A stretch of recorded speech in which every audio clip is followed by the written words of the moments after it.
pleasure to meet you both. And happy birthday, belated birthday for last week, Lois. Oh, thank you. Oh, I didn't know that. It was on election day. You can imagine how long I had to wait for my present. A week. It brought us good luck, I think. I think so. So what, for each of you, what was your initial reaction when you read Alan Ball's screenplay for the first time?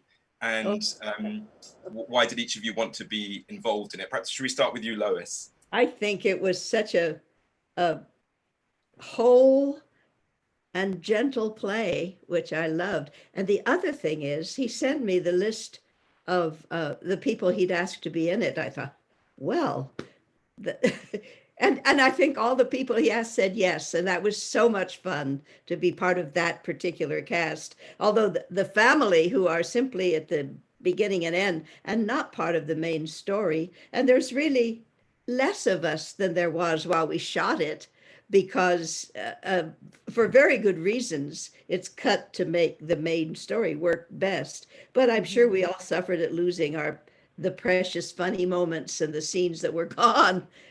But I was delighted. And besides that, I think that Alan Ball is somebody I'd like to keep supporting because he's very good. Yeah. And Judy, how about for yourself?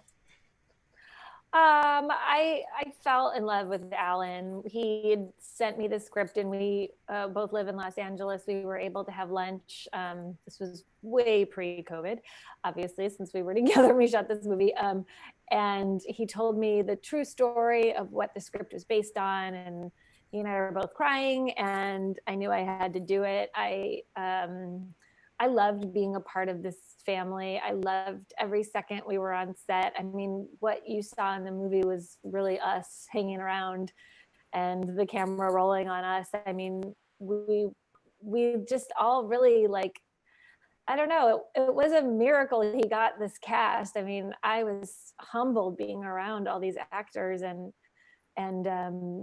I feel like when you have, you know, supporting roles, like, you get to really, like, do more, and in a weird way, like, you have more fun because you have a lot more freedom, you know. And I felt like our scenes, like, I agree with Lois, we bookend the movie, but we, you know, without this family dynamic, you can't really understand, like, what Frank is going through and what Beth is going through. Anyway, I talk too much, but I just loved it, and I loved what Alan did with it. And they each have very different reactions to finding out that Frank is gay, don't they? Could you talk a little bit about their reactions and playing that with Paul Bettany? Oh, well, unfortunately, I got to see very little of Paul Bettany, who was not an actor that I did know. I did most of the people I worked with, which was a delight, but we weren't in the same parts of the movie.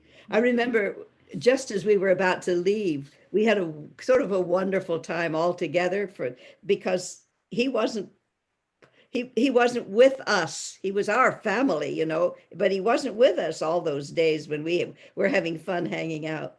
Mm-hmm. He's the center of this wonderful story, though. Yes. And I just wanted to say, Lois, as well, congratulations on the Tony nomination.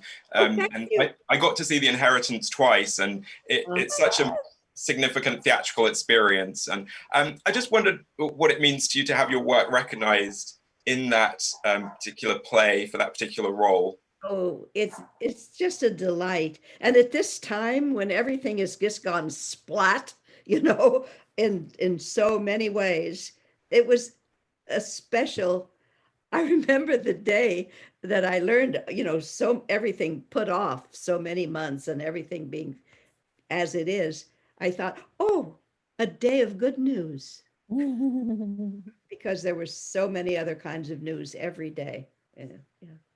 Yeah. Well, Judy, Lois, thanks very much, and I look forward to talking to you again. Thanks very much. Thanks, James.